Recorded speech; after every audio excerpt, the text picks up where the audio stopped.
Ну, что какая невероятная красота за моей спиной и ворота, через которые мы зашли в Саут-Баумана. Вообще Бауманский район для меня совершенно особенный.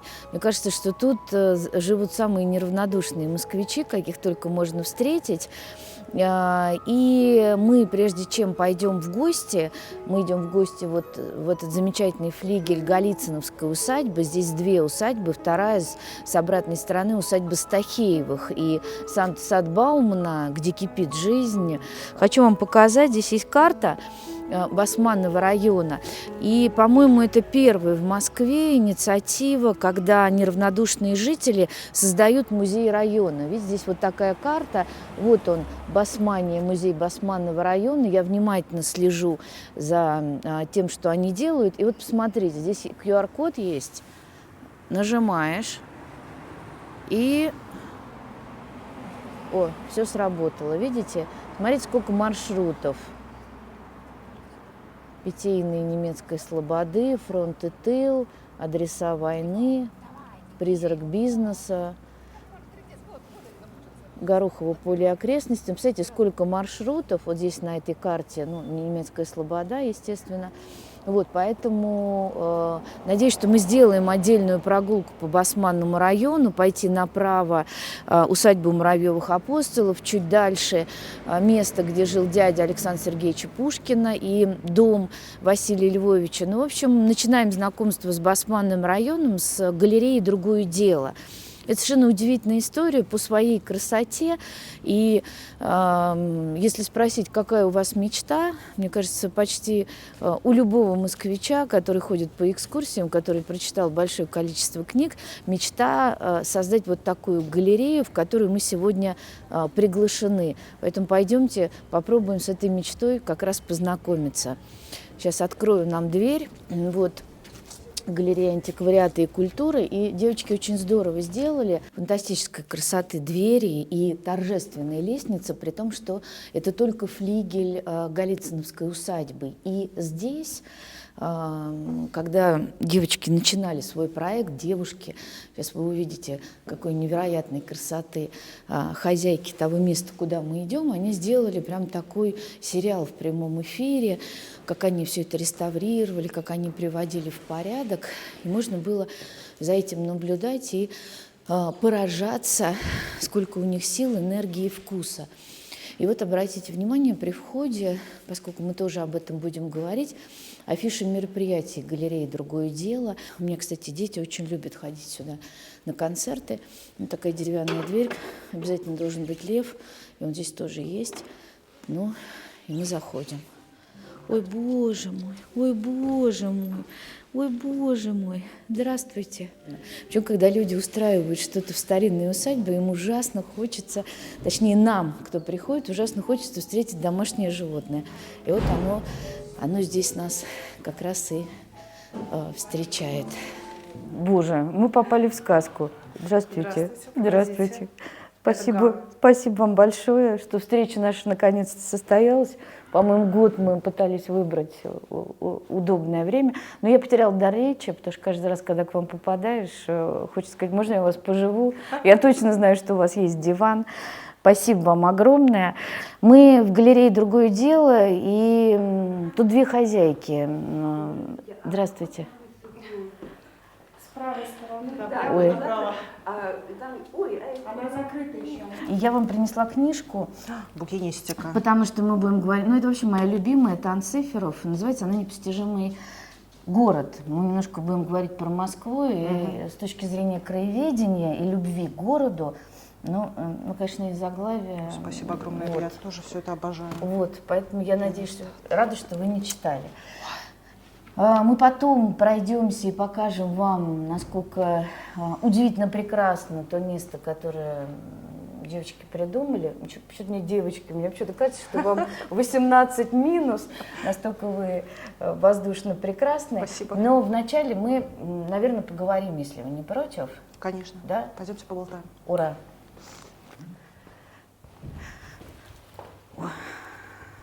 Точно мы сможем потревожить сотрудников. Я так понимаю, что эти два сотрудника Два ключевых сотрудника, да, я вас очень хорошо понимаю. У меня муж, начитавшись, видимо, кто это, Паустовский, да, когда он писал, и у него рукописи, они прям сохранились, письменный стол, да, и вдруг, да, здесь написано, дальше небольшая колонка, и под ней, знаете эту историю? И он не мог подвинуть кота, потому что когда он работал, приходил, ложился кот на стол. Вот, он кричал жене, там, не помню, как ее зовут, убери кота, она не всегда могла подойти вовремя. Вот у меня муж тоже, если он садится, собака немедленно засыпает у него в объятиях. Он говорит: Маша, иди забери собаку. Ну, у нас здесь тоже они, собственно, главные. Именно поэтому вот этот, например, диван замечательный 19 века, мы не смогли с ним расстаться, потому что борзые считают, что это их лежанка 19 века. И на мероприятиях они там лежат вдвоем, а гости ютятся справа и слева. Удивительно, собакам идет этот флигель усадьбы Голицыных. И мы затеяли такой длинный разговор длиной в целый год. Первые две героини нам рассказали, как хорошо им живется в старинном московском доме. Как вообще получилось? Я знаю, что вы дали много интервью, и я вчера их все прослушала, вот, поэтому буду стараться обходить вопросы, на которые вы 100 раз отвечали, но все-таки это какой-то, даже не мечта, это даже больше, чем мечта, вдруг открыть галерею в таком месте. Как вы встретились? Мы с Полиной. Это я примерно предполагаю, нет, с флигелем усадьбы Голицыных. Можно сказать, что тоже благодаря собакам. Вообще мы живем в Османном районе, в 10 минутах ходьбы от сада имени Баумана, в старом сталинском доме, а в саду Баумана гуляем с собаками периодически. И когда мы гуляли с собаками, мы всегда засматривались на вот эти вот особняки, на самые разные флигели этих особняков. Вообще район наш любимый, обожаемый, и тут множество старинных усадеб в заброшенном, полузаброшенном состоянии. И однажды, гуляя с собаками, мы просто увидели табличку администрации и зашли.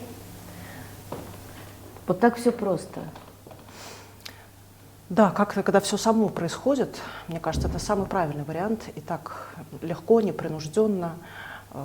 Первая искра благодаря собакам произошла. Поэтому они здесь, можно сказать, они хозяева. Прописаны они, а уже потом только вы.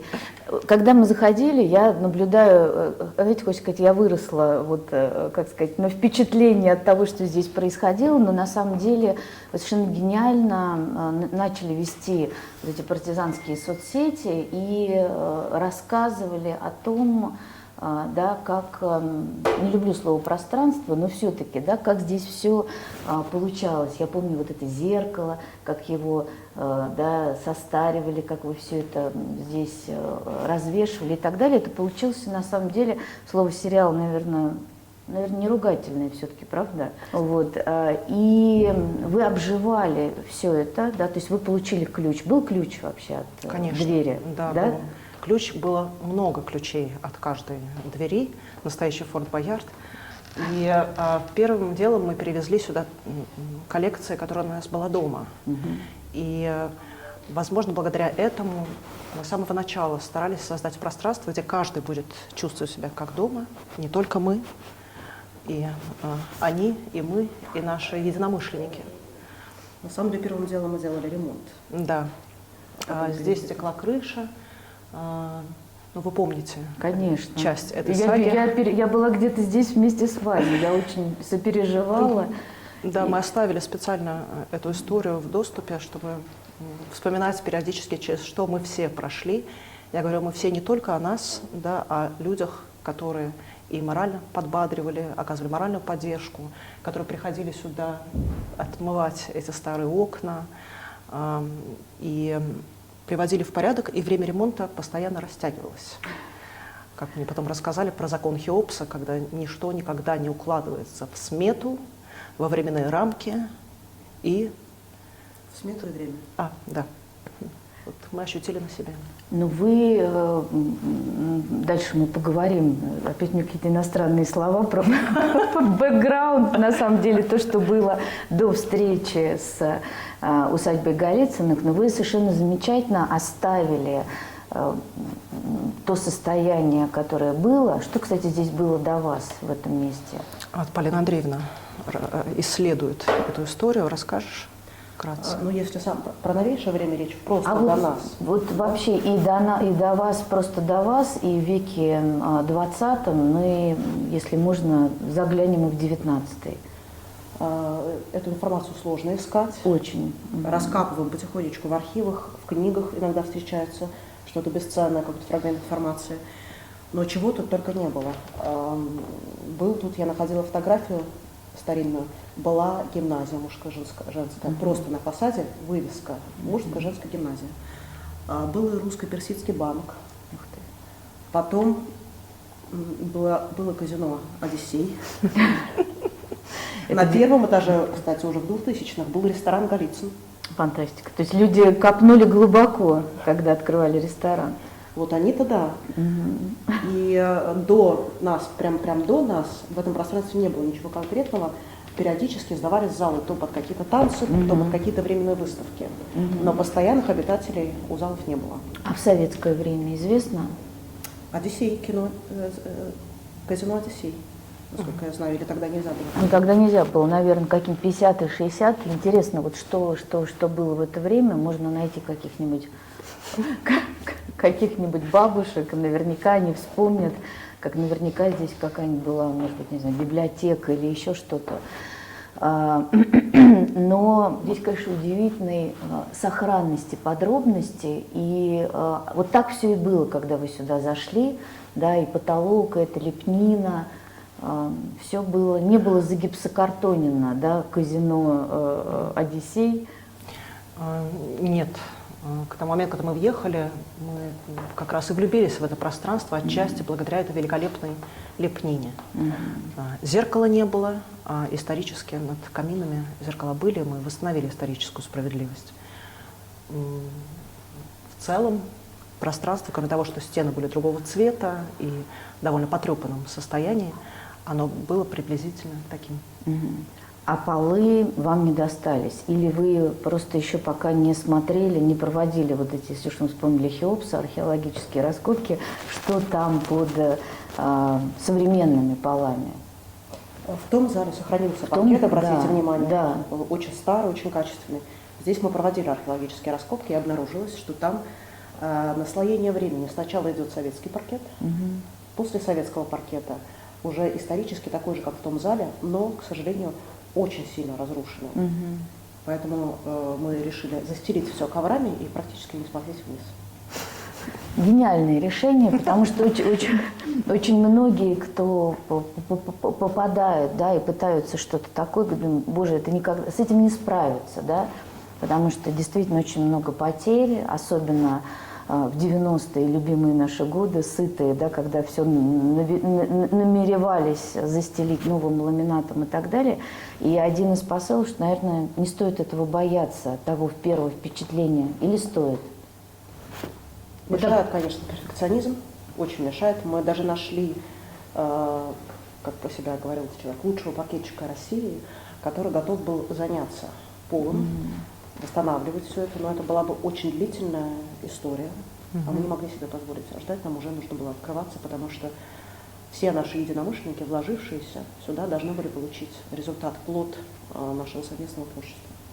То есть у вас получилось такое совместное, да, то есть были люди, которые согласились поддержать не только своими крепкими руками, отмывая эти окна, да, но и готовы были эту историю поддержать финансово, правильно я понимаю? Ну, они не то, что даже согласились, они сами выразили такое желание, и мы были сами с Полиной удивлены такому большому отклику. Тогда было довольно тяжелое психологическое время, вот этот исторический контекст вы помните, 2 года назад. Вот скажите, объявите, когда вы открылись, потому что то, что было, мы сейчас живем с вами, да, год, я не знаю сколько, 10 лет, эпоха, да, то, что было в 22-м году, мы едва ли уже помним, но я очень хорошо, я-то хорошо помню, может быть, не все так внимательно следили, вы открылись. Интереснее, когда мы нашли это пространство, мы зашли в эти залы пустые, 20 февраля 2022 То есть года. накануне. Накануне, прям за 2 дня, да, и я помню прекрасно этот момент, как во сне вот этот золотой февральский свет заливает эти помещения. Мы заходим и понимаем, это оно. И мы поехали вдохновленные в Санкт-Петербург напитываться эстетикой старых особняков, искать предметы, чтобы заполнить эти залы после ремонта. И весть о смене эпохи, так скажем, застала нас в Санкт-Петербурге. И все тогда нам говорили, наши друзья и знакомые, что девочки, не открывайтесь сейчас. Нужно отложить. Нужно отложить, сейчас не время. Это безумие открываться сейчас. Многие галереи закрывались.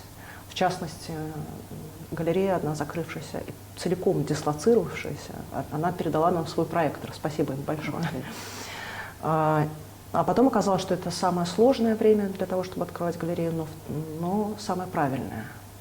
Потому что это пространство, в том числе из-за непростого контекста, создавалось как пространство для отдыха от реальности. Такая параллельная реальность.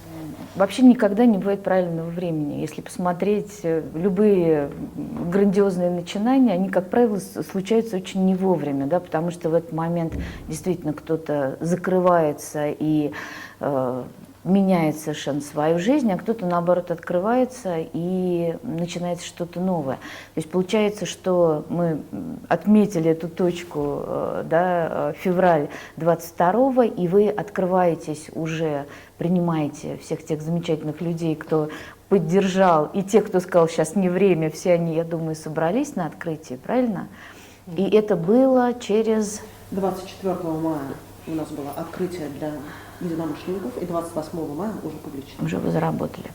У вас было сразу понимание, что вы хотите, потому что наши героини, я все никак не обращусь к детству, хотя мне тоже хочется про это поговорить. У вас филологическое образование, так или иначе, да? Вы имеете журналистский бэкграунд, людей, которые скорее имеют дело со словом, чем с...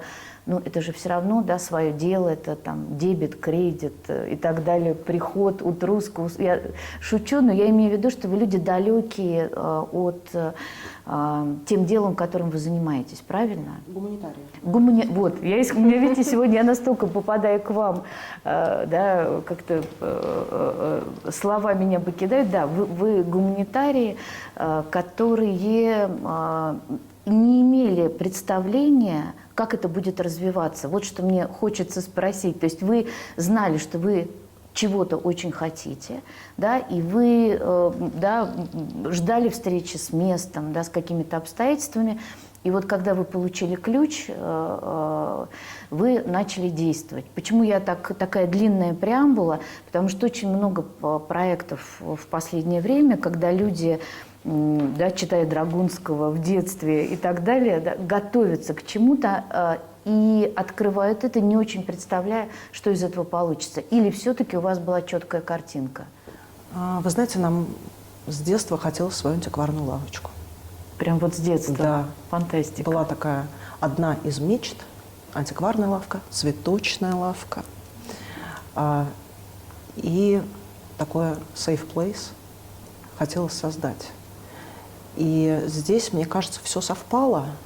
И как только мы увидели это пространство, это такая вспышка, как будто ты сразу влюбляешься. А когда ты влюблен, ты действуешь по интуитивно, да, сердцем. И, можно сказать, ты ловишь какую-то волну, которая несет тебя, помогает тебе, что называется модным сейчас словосочетанием «в потоке». Радость узнавания была. Да. Радость узнавания – это такое ощущение, когда ты заходишь, например, в какой-то дом, и ты как будто его много раз уже видел, и ты знаешь, что здесь должен стоять диван, здесь должна стоять горка. Тебе просто остается привести картинку к соответствию. А насчет каких-то финансовых моделей, насчет расчетов, мы очень далеки от этого люди. Мы очень легко загораемся обе и подпитываем огонь, вот это вдохновение друг у друга. Очень здорово работать в команде, поэтому и никаких расчетов не было. Мы узнали, что такое план Ганта в процессе. Но, тем не менее, благодаря также и поддержки знающих людей. Мы составили план Ганта проекта «Как открыть галерею без начального капитала». И сейчас у нас есть, можно сказать, такой самоучитель со всеми контактами в условиях нового мира, со всеми деталями, чтобы открыть галерею в непростые времена. А вот этот новый мир, он вас поддержал? Я имею в виду, что мир антиквариата, у меня есть впечатление от того, что, чем вы занимаетесь, я потом тоже это сформулирую. Он какой-то, мне кажется, очень закрытый, да, как мир, я не знаю, там, историков, да, как мир музейных работников, таких вот, которые 60 лет работают в одном месте. Мне кажется, что мир антикваров, он тоже очень закрытый. Этот мир, вы вообще с ним как-то соприкасаетесь? Я как раз была позавчера на закрытии антикварного салона, вот, в очередной раз всматривалась в эти лица. Вот, была со мной подруга, которая ходила и говорила о Фирюге, потому что она видела какие-то предметы, и мы спрашивали, и нам говорили что-то совершенно другое, хотя это тоже уважаемое место, где как бы можно было бы рассчитывать, да, на какое-то экспертное мнение. Вот вы с этим миром антиквариата вот до этого соприкасались, и сейчас вы в него вхожи, или все-таки это какая-то параллельная история? Про другое. Безусловно, это такое свое комьюнити, и еще с советских времен устоявшееся. Там есть маститые такие антиквары, которые вспоминают времена, когда антикварное дело было в расцвете и так далее. И мы сталкивались с ним, безусловно, потому что 5 лет мы работали в сфере коллекционного искусства с сестрой. Мы работали с живописью в основном и с коллекционерами, с антикварами. В частной галерее. Частной галерее. Да. Мы курировали там и концертную деятельность, и сопровождали искусство на сделках за рубежом. Но тогда вы все это знаете изнутри, тогда картина моя совершенно меняется. А это самый лучший способ обучения по старинке, как были ученики, например, у всяческих маэстро и живописцев. Они учились на практике. И я до сих пор считаю, что антикварному делу лучше всего обучать в процессе работы. Безусловно. Да, в процессе работы, то есть делая ошибки какие-то, покупая энное количество подделок. Вот. И да, мы были с ним знакомы, а когда начали развиваться в своем направлении, мы намеренно избрали искусство, знаете, не коллекционного толка, а такое, которое каждый человек, который ценит красоту старинных предметов, ценит историю этих предметов, может повесить у себя дома, поставить у себя дома, подарить близким. Потому что, мне кажется, предметы с историей – это очень обаятельный подарок. Вот, я как раз к этому хотела подвести. У меня складывается ощущение, и поскольку у вас, как вы сказали, вы гуманитарии, бросили мне это нужное слово, у вас, конечно, замечательный талант писать историю вещи. И когда я за вами слежу, мне интереснее даже не сама вещь, потому что я тоже большой любитель блошиных рынков, белевских чайников.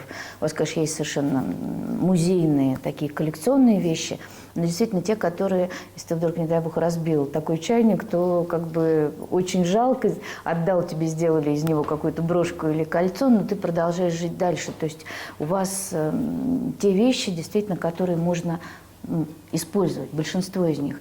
И у меня было ощущение, что вы абсолютно гениально создаете историю вокруг вещей. И во многом мне казалось, что люди, да, которые вот, ваш круг, ваш мир, они еще и покупают эту историю. Права я? Полина Андреевна занимается у нас историями вещей, исследованиями.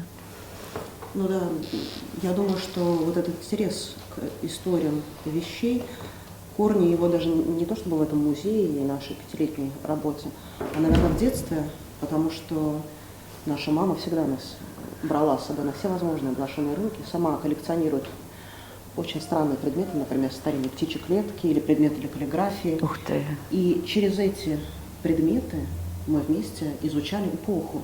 На самом деле это, как я сейчас понимаю, называется просвещенное коллекционирование. Например, в эпоху Возрождения, если человек увлекался какой-то коллекцией, Он изучал все вокруг этого предмета. Например, монеты Якова Страда изучал, антиквар эпохи Возрождения. Он знал не только, из какого металла создана эта монета, не только, чей профиль там изображен. Он узнавал, что это за династия, когда было это в ходу. И такое коллекционирование просвещенческого толка, оно очень развивает коллекционера. Сейчас появились и другие типы коллекционирования. Сейчас появились типы коллекционирования, когда нужно, например, человеку с азартом, с ощущением охотника собрать все книги издательства «Академия».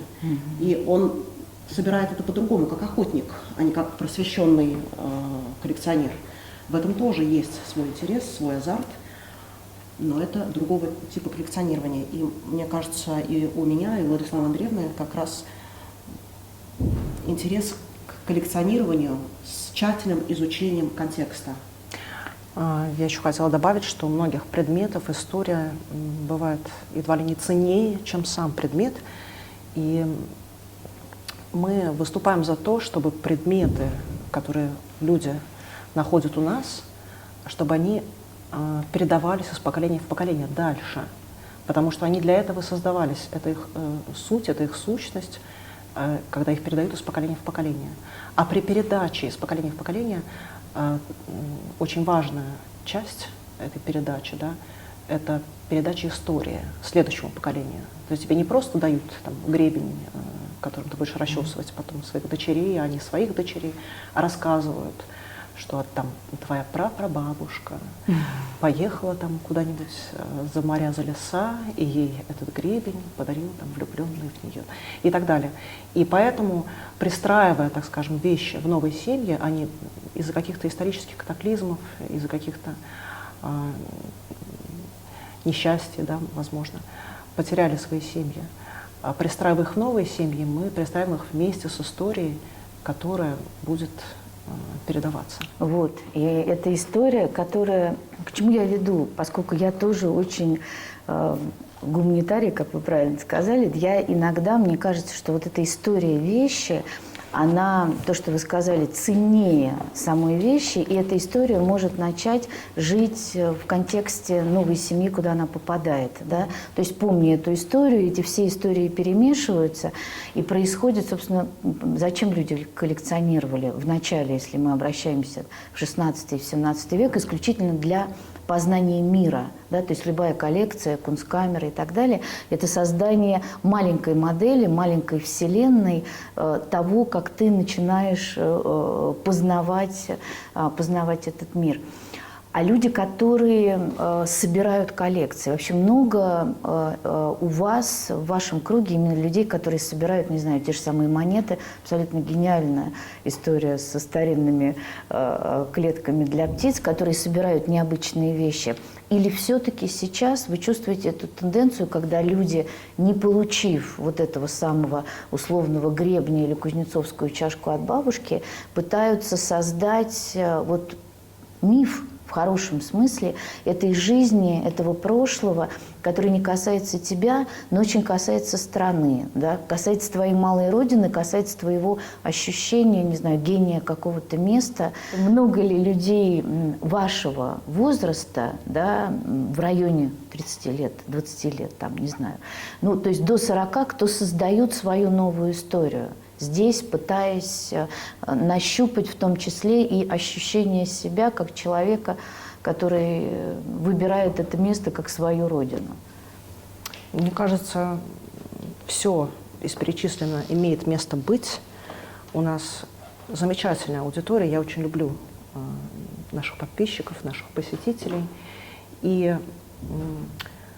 мне кажется, отчасти это такая попытка создать опору себе, потому что когда тебя окружают вещи, о которых ты знаешь все, как должно быть, если они передавались из поколения в поколение, ты обретаешь в некотором смысле опору, ощущение, что ты дома, что у тебя есть поддержка. Как раз мы часто говорим, что ее вот этой опоры не хватает, можно сказать, в национальном масштабе у нас из-за того, что часто рвались межпоколенческие связи.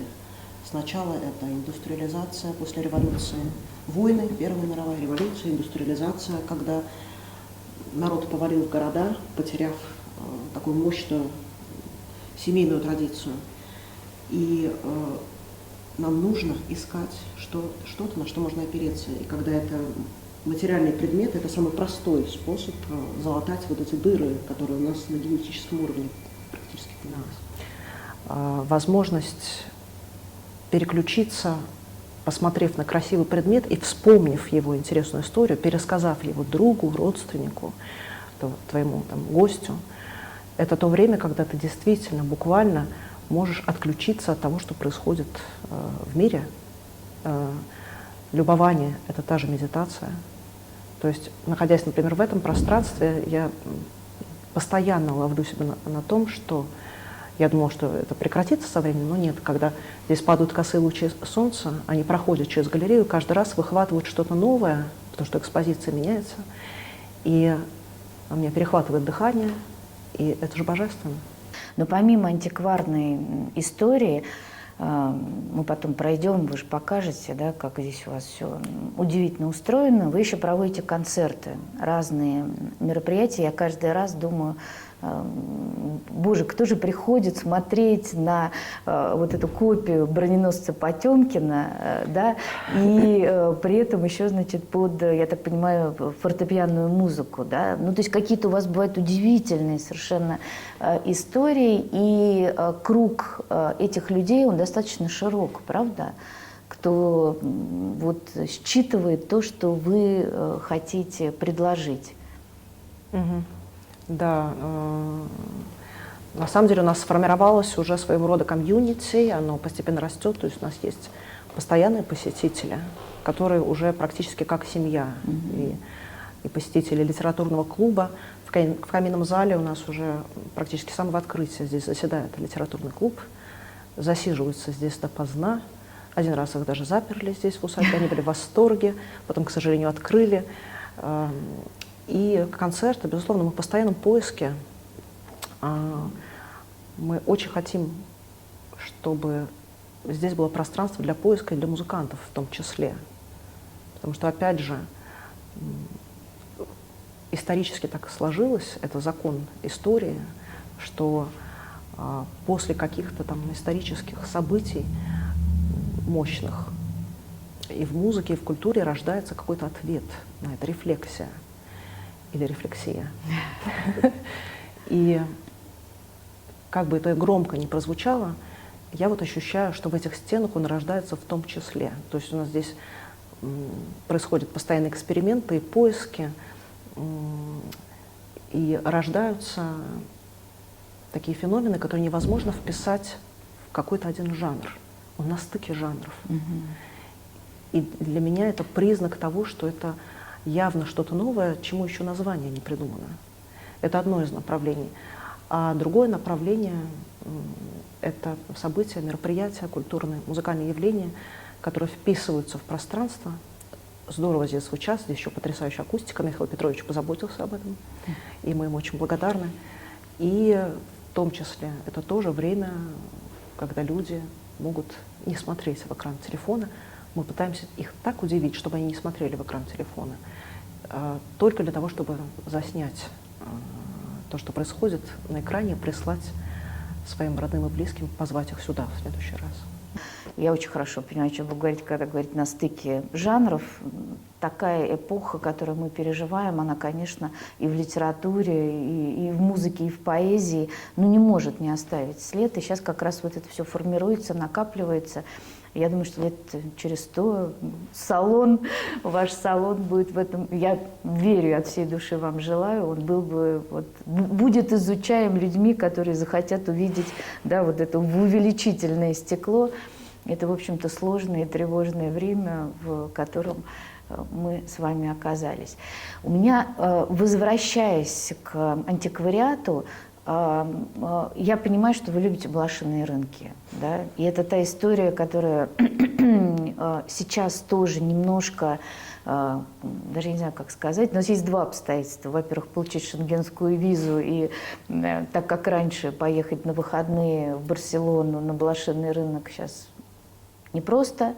да, и сложно получить визу, и, соответственно, курс евро, конечно, впечатляет.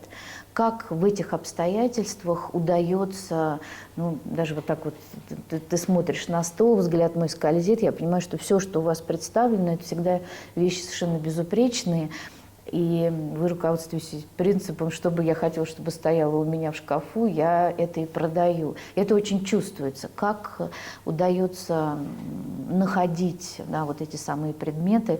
Я сейчас смотрю, думаю, ну все, рюмки и так далее надо срочно, хотя уже ставить некуда, но хочется их забрать с собой. Как это сейчас? Это сложно или все равно это радость и удовольствие, как 5 лет назад? Это сложно, и это радость и удовольствие. На самом деле мы раньше, да, действительно ездили на европейские рынки, и так как мы тогда доставали антиквариат, сейчас это представляется как какая-то дольче вита, уже недоступная нам из-за как раз наступившей эпохи.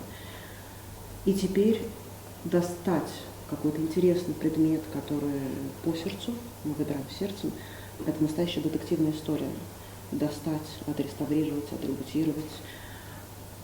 Но по-прежнему, из-за того, что, как Владислава Андреевна сказала, ты находишься в потоке, ты видишь какую-то вещь, и ты понимаешь, вот она, и тогда уже у тебя преград нету, несмотря ни на что, несмотря на то, что нужно преодолеть какие-то сложности в перевозке этого предмета, в реставрации и так далее, несмотря ни на что. Сложно, но интересно. Меня потрясли из последнего чайные вот эти вот такие вот такой сундучок, да, с чайными банками. Да, вот они. Ну, все-таки это аукционы. Или вы едете в 7 утра в Измайлово, или, не знаю, одеваетесь потеплее, мчите в Новоподрезково. Да, вот хочется не только красоты, но и те, кто смотрит, какой-то практической пользой. Или это всегда удача, да, потому что многие говорят, ой, я в Измайлово уже был 5 раз, там ничего интересного. Я всегда с удивлением смотрю на этих людей, потому что каждый день вот эта встреча с сокровищем, да, с каким-то предметом, она может случиться. Или как-то вы по-другому действуете? И так, и это. Но, да, про Измайлово скажу, что у нас добрая традиция с Полиной Андреевной. Ездить туда каждую субботу. Вы можете на нас там наткнуться. И разово приезжать туда не имеет смысла. Имеет смысл годами туда ходить. Вот мы годами туда ходим, нас там все уже знают. Сестры, нас там называют сестры, пришли, да, доставайте иконы. И, конечно же, когда становишься своим в этом тоже закрытом довольно сообществе, тебе начинают что-то показывать, даже не буквально, а как будто это место начинает тебе открывать свои потаенные сокровища. До сих пор мы с Полиной Андреевной периодически как будто разблокировали в прошлый раз еще один новый уровень. Допустим, нашли место, где раньше никогда вроде бы ничего не было, а тут попался какой-то интересный предмет. Измайлово всегда, да. Неиссякаемый источник. Да, правда? да, да. Там Многослойный. Многослойный. Столько слоев, которые нужно открывать и открывать и открывать. Да, там один, например, есть очень интересный персонаж, в хорошем смысле персонаж, там каждый, на самом деле, продавец, Каждый персонаж. это история целая. Там моряк из Севастополя, блистательный, который приезжает туда раз в несколько месяцев со своей супругой и собирает камеи. То есть у него на прилавке этого не видно. Он тут достает маленькую сумочку, и у него вот эти крошечные сокровища, перстни, и он показывает только тебе, если ты ему понравился. Другой есть, мы разблокировали, так скажем, этот уровень, когда увидели у него потрясающей красоты, спрятанную внизу там старинную голову Будды, и мы с Полиной идем туда и говорим, сколько стоит? Он говорит, а не продается. И мы просто стали ходить туда с Полиной Андреевной на поклон этому Будде. А через какое-то время, как будто через пару месяцев, там стали появляться предметы, которые нам нужны. То есть там постоянно происходят какие-то такие истории, которые хочется экранизировать. А летом, например, мы несколько раз не смогли ничего там приобрести, потому что там совершенно безумная красавица и обаятельная девушка, которая, оказывается, там много лет уже, просто мы не сталкивались, увидела нас, схватила Она говорит, у меня есть платье, вот как будто сшитое на вас. И мы заходим в какую-то полуизбу, там стоит зеркало, оно стоит на газетке, и она достает, она за другим платье 50-х годов из шелка, шифона, и она там постоянно повторяет, сколько гусениц погибло, чтобы это платье существовало. И они действительно садятся прям, как будто шили на нас. Они невесомые, они потрясающие. И мы отдавали ей то, что взяли с собой. В последний раз осенью, когда мы видели, мы говорим, не подходите к нам, пожалуйста, не подходите, нам нужно работать. Осень наступает, и говорит, до встречи летом. Это как моя подруга, когда мы приезжаем тоже в Измайлово, еще куда-то, она говорит, так, налево не смотри. И я тогда понимаю, что там стоит какая-то супница, потому что ну, вот у меня, даже не знаю, каким образом появилась вот эта слабость к супницам, это какой-то кошмар. Хорошо, когда человек собирает камеи, тогда вроде как он только наносит урон семейному бюджету, но когда он собирает супницы, для них еще нужно строить полки на даче. Я как раз, когда ехала к вам, ругалась. Не ругалась, он не взял трубку с человеком, который должен сделать мне очередную полку. Половина будет книг, а половина будет супницы. Муж мой проходит мимо, говорит, я никогда не думал, что ты превратишься в мещанку. У нас теперь такое определение. Мама тоже собирает супницы. Да? Ой, как здорово. Это почти как клетки. Я вот все время представляю этот образ человека, который собирает клетки. Это тоже опора. Это тоже желание собрать, поставить эту супницу, неважно, что в ней, собрать людей за столом вокруг этого предмета. И у меня еще пронзительное такое чувство, да, тарелки уже все давно разобрали, разбили, у них столько историй, а вот эта супница, можно я куплю сервиз без супницы, обычно говорят. И у меня вот в Калининграде, не знаю, ездите ли вы в город Гурьевск, вот в этот... Да вы что, вам туда надо, там совершенно целый ангар вообще, где они как-то умудряются привозить, они везут до границы, дальше перегружают, перевешивают номера, то есть это целая теперь такая детективная история.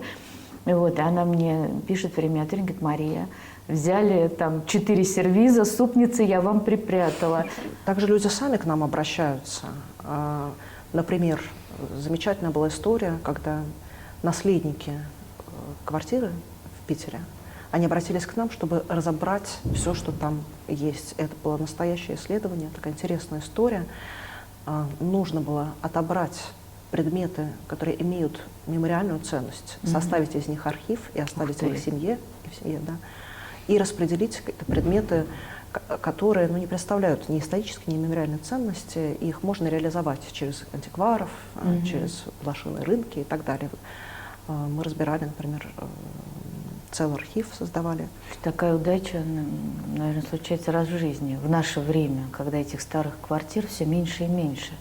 Ну, в Петербурге нас достаточно много, их просто обычно большая часть выкидывается. Выкидывают. Да. Или этот чемодан вызывают, люди все... Да, все грузят и избавляются. А здесь были такие осознанные наследники, да, когда они обратились к антикварам, чтобы они разобрали это все. Мы там даже обнаружили комнату.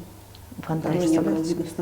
Да. Фантастика. Раскопали комнату, потому что там было мебели буквально там чуть выше середины комнаты. Мы разобрали эту мебель и нашли дверь. А там? А там буфет с огромным количеством ящичков и замочков. Потом, как мы подбирали замки под это все, потому что там везде валялись, точнее, ключи под это все. Практически все ящики мы открыли. В одном из ящиков там обнаружился довольно ценный браслет, например, да, мешочки. В общем, это было настоящее приключение для нас и наследников, и спасибо вам большое за этот опыт. Ну, это готовый роман. Да. Вы же напишите потом, не знаю, не «Приключения антикварного дилера», вот эту известную книгу Мемуары.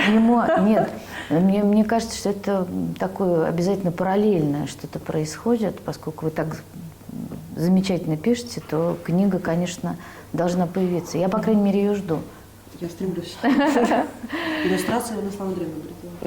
Слушайте, ну это как ваш тандем, ну это мы отдельно придем и мне кажется, поговорим, но это большое счастье иметь. Иметь человека такого рядом. Вы еще сейчас как-то поменяли прически, А поскольку я-то поклонник уже, мне кажется, что уже, видите, оказывается, всего 3 года, а мне-то кажется, что уже большая часть жизни. Я любуюсь вами.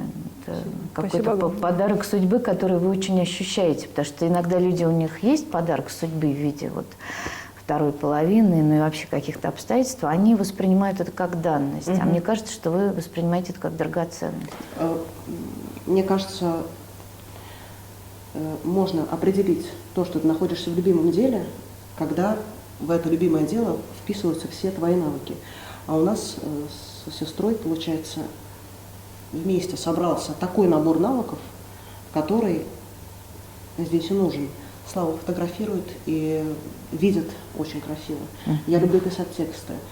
Слава переводчик с английского, я с итальянского. Мы очень любим преображать пространство.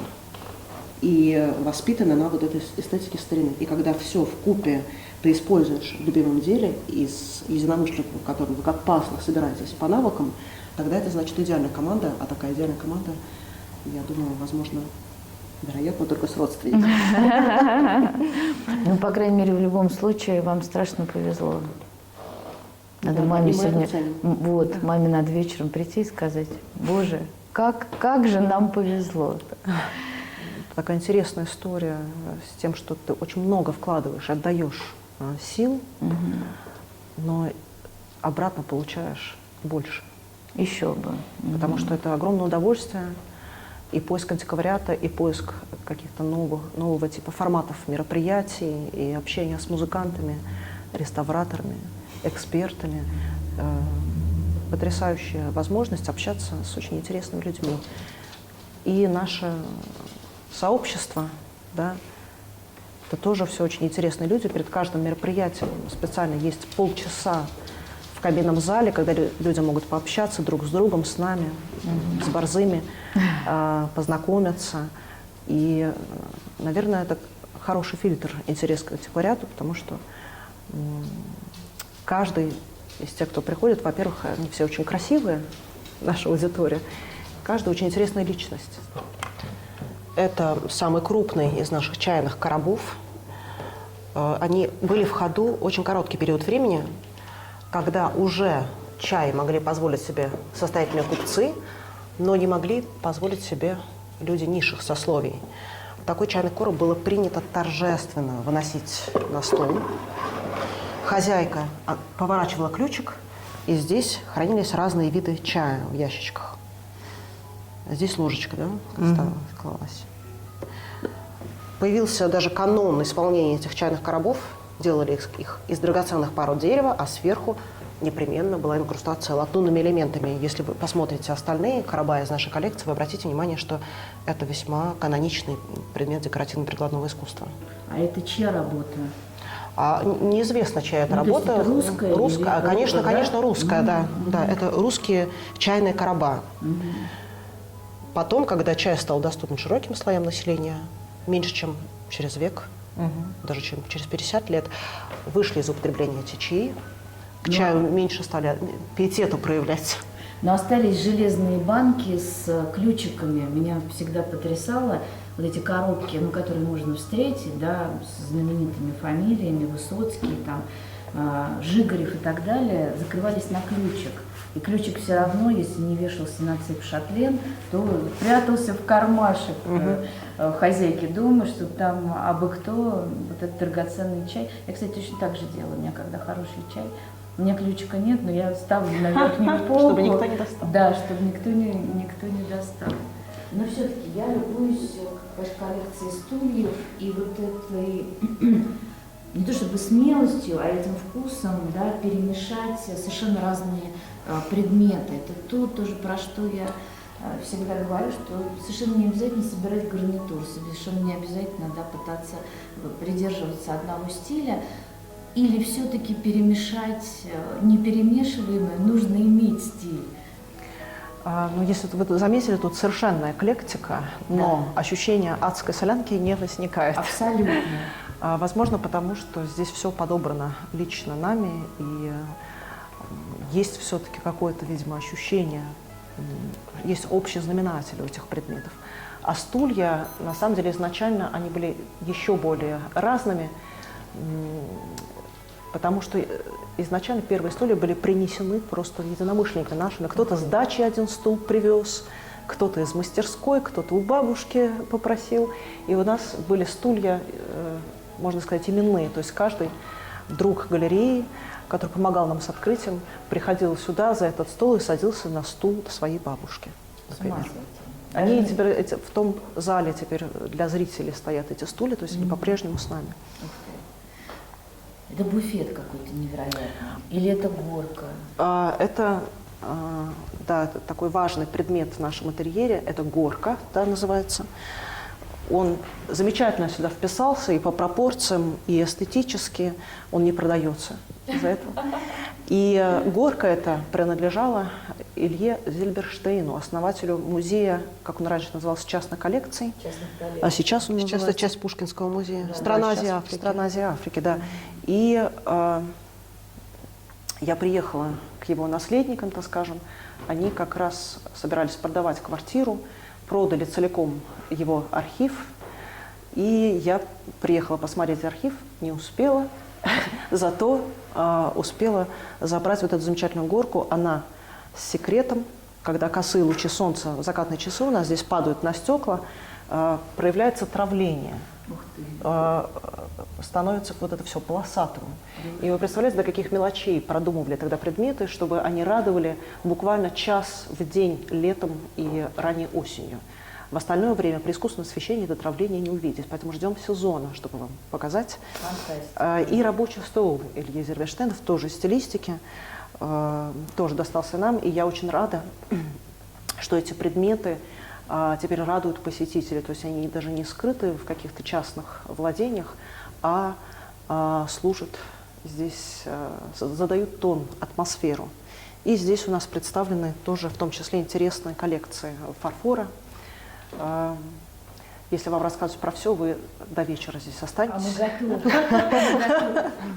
В этой витрине у нас в основном стекло и много всего интересного. И наполеоновские графинчики, и бахметьевские подсвечники, и совершенно удивительный сет советский.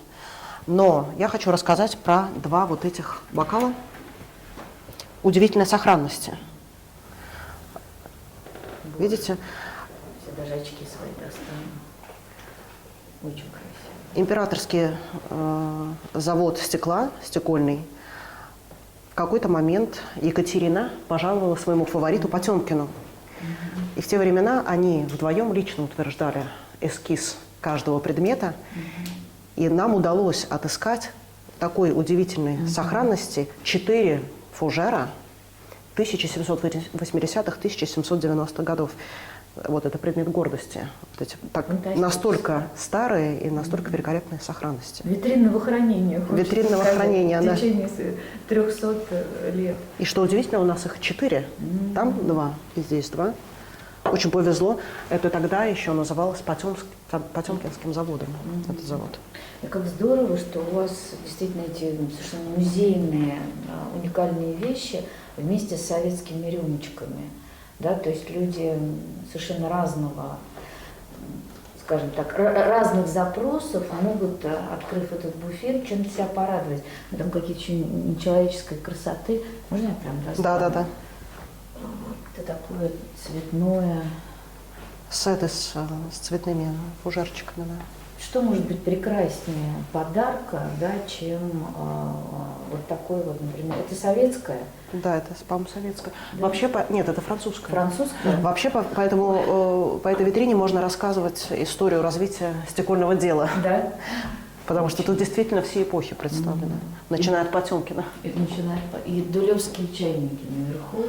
У вас какая-то особая любовь к ним? Или Мы ими пользуемся. На пользуемся? мероприятиях разливаем чай. Ну и да, мы их очень любим, они удобные. Мы, в принципе, за то, чтобы антиквариатом пользовались на ежедневной как-то основе. Это возможность себя порадовать в непростые времена, в том числе. И да, наши бабушки хранили сервизы и использовали их по особому случаю. Но мы пользуемся здесь, и наши посетители пользуются антиквариатом, и мы все пробуют сидеть на вот этих креслах Кстати, про кресло тоже надо рассказать. Вот мы отыскали удивительное совершенно кресло. Мы их даже не реставрировали, собираемся это делать, но они тоже довольно хорошей сохранности. Это кожа, дерево. И обратите внимание на вот эти звезды. На самом деле, если вы пойдете в музей на Афонке, кабинет маршала Жукова, вы можете обратить внимание, что там весь гарнитур с этими маршальскими звездами, вот этой богатой очень резьбой, сталинский ампир. Снизу у них шильдики Министерства вооруженных сил, то есть Министерство вооруженных сил отдельно занималось мебелью для обстановки высших чинов. И вот эти два кресла очень удобные, попробуйте присесть, они тоже здесь поселились, и несмотря на разницу эпох, они замечательно сочетаются с нашим, мы называем эту горку, Ильей Зильберштейном. Боже. И встать невозможно просто. Это такие пружины? Да, там внутри все сохранилось, пружины, конский волос. Фантастика. Прям созданы для того, чтобы принимать важные И села, решения. Да, и села, и сразу у тебя позвоночник расправился. Боже. Фантастическое.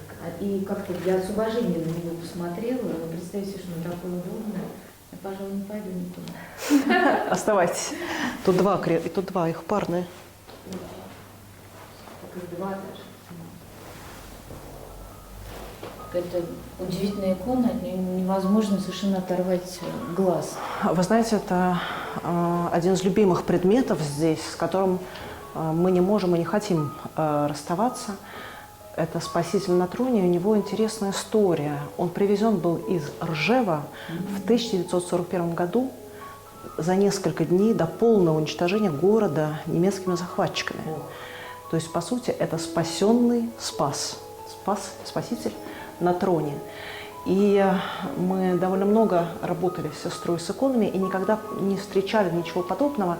Это не столь распространенный сюжет именно в православной традиции. В католической спас на троне чаще встречается. У нас обычно у нас лик, да, или книга, жизни, да. А здесь это скипетр и держава, спаситель мира даже можно. Да, в католической традиции совершенно верно это называется спаситель мира.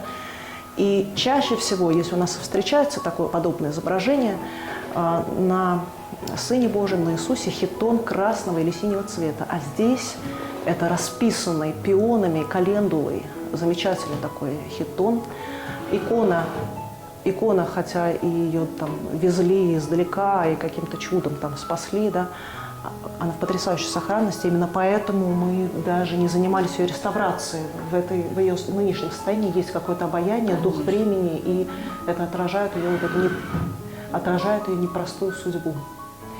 Вот. И эта икона, как только мы ее нашли, в очередной раз спасли, потому что мы нашли ее под дождем буквально, то есть на второй раз спасенная, она писалась, так сюда обрела свое место, и есть ощущение, что она защищает нас, и она притягивает взоры посетителей, и как-то согревает каждого, кто на нее посмотрит. Она очень теплая. Вот есть такое выражение «теплая икона», от которой становится хорошо. Прошу вас. Это витрина XVIII века.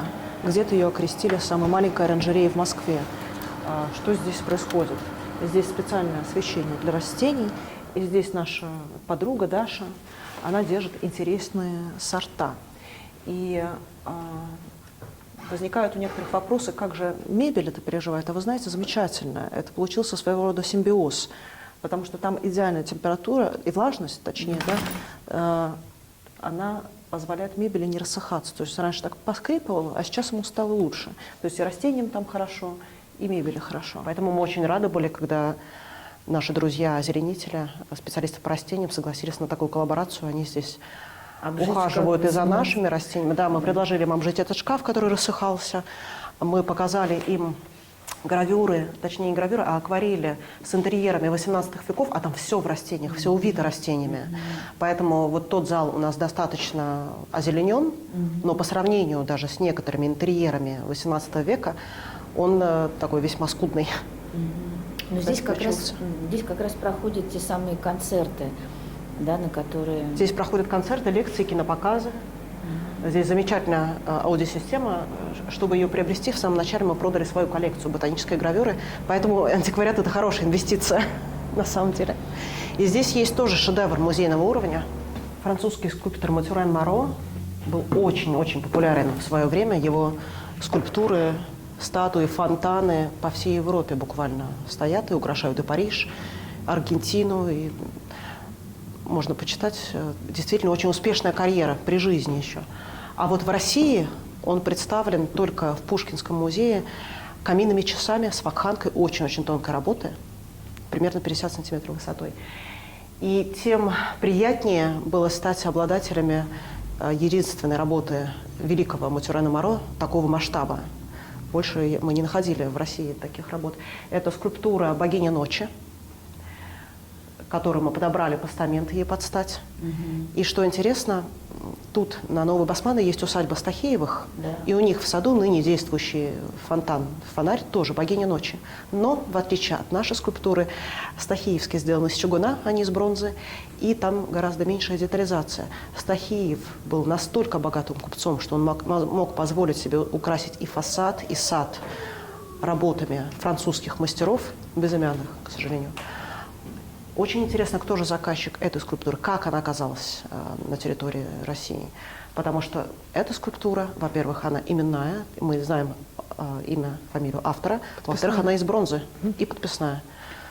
А провинанс ее неизвестен, как она оказалась. Примерно известен, как она оказалась у человека, которому ее купили. А до этого интересно посмотреть, То есть, покопаться. ну да, потому что если она подписная, наверняка, когда она покупалась, есть какие-то данные, если это не... Она покупалась в такие времена.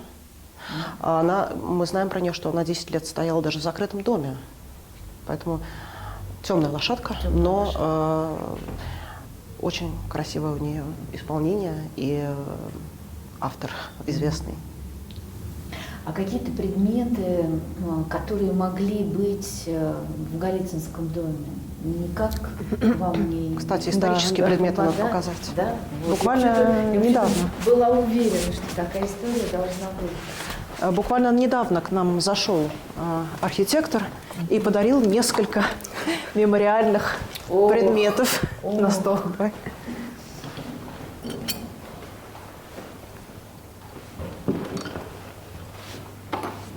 Наконец-то у нас есть что-то, что можно показывать людям, когда они спрашивают, что-то сохранилось или нет. Гвоздь, щеколда и кирпич. Звучит как песня. Потрясающе. Вот это гвоздь? Нет, это что? Это что? Вот это даже, как мы говорим, когда не понимаем, что за предмет культового назначения. Архитектор сказал, что это вбивалось вот так вот в пол, и нужно было для чего-то, или в стену, если нужно было ушко. Ушко какое-то. Для чего-то, для крепления чего-то. Классический гвоздь, да, и есть тут какое-нибудь клеймо в этой вот задвижке? Зато есть клеймо на кирпиче. Мы знаем, у каких купцов Голицыны брали кирпичи. Но это кирпич 18 века, правда? Значит, это позднее, да? 18-го? Да, 18-го. Не уверена, я спрашиваю. Нет, Ну вот, это, и нам скорее недавно всего, совершенно это принесли. 18-й, скорее 18-й, всего. да. 18 вот мне тоже кажется 18 потому что я такой кирпич видела в Донском монастыре. Да, и там как раз основная стройка была первая четверть 18 века. Ну, подходит по Да. времени. Ну, да, атрибуции еще не занимались, это совсем недавно к нам занесли, но можно будет исследовать вот эту историю, вписать эту фамилию, посмотреть в архивах. В общем, Я встречала вот Это- кирпичи с этим же клеймом. Да, это очень интересно. Вот, спасибо большое, что нашли время и что мы записали этот разговор. Я всегда говорю такое дурацкое слово «вдохновляющий». Мне когда раньше говорили, ой, вы нас так вдохновляете, боже, какой ужас. А сейчас я фактически написала это на каком-то транспаранте, потому что действительно людям вот это вдохновение, это на самом деле самое драгоценное, и что на вес золота. Вот, поэтому я очень надеюсь, не знаю, насколько вы воспринимаете свою деятельность как вдохновляющую, но я очень надеюсь, что те, кто нас сегодня посмотрит, во-первых, придут к вам для того, чтобы посидеть, если вы позволите, в этом кресле, придут на концерт или придут за подарком. Но самое главное, можно я вас попрошу сказать что-то напутственное тем людям, которые ждут подходящего момента, чтобы что-то начать, да, ну вот сейчас еще ребенок вырастет, или там, не знаю, там, наконец-то закончу аспирантуру, или наконец-то там заведу кота и так далее. Вот нет подходящего момента для того, чтобы начать дело вашей мечты, правильно? Нет подходящего момента. Главное, как-то не банально звучит, слушать свое сердце и следовать ему. Если у вас есть какой-то порыв, это может быть искрой, которая раздует такое пламя, что все вам будет нипочем, и все будет по плечу. Ну, в общем-то, приходите, если что, если не хватает решимости, мы расскажем, как это получилось у нас, и покажем. А если кто-то захочет открыть что-то подобное, мы отдадим вообще все свои записи и будем только рады. То есть уже взять несколько сюжетов параллельно. Да, история дома, история, как в те времена, когда все старались все закрыть, начать что-то заново. Поэтому у вас столярный жанр, мне кажется, не должен простаивать, потому что драгоценный опыт – это то, что теперь ваш капитал. Ну и параллельно история, да, какой-то исторической недвижимости, которая может вдруг стать делом вашей жизни, если вы гуляете с собакой или всю жизнь едете на дачу в каком-то старинном русском городе, стоит заколоченный купеческий особняк, вполне можно попробовать подергать за дверь, или если вдруг какое-то объявление сдается в аренду, попытаться позвонить, хотя бы попробовать, правда? Ну, отсюда вывод – заводите собак. Лучше борзых. Лучше борзых и лучше сразу двух. Спасибо вам огромное. Ну, спасибо большое. Спасибо. Ну что, может, по кофе?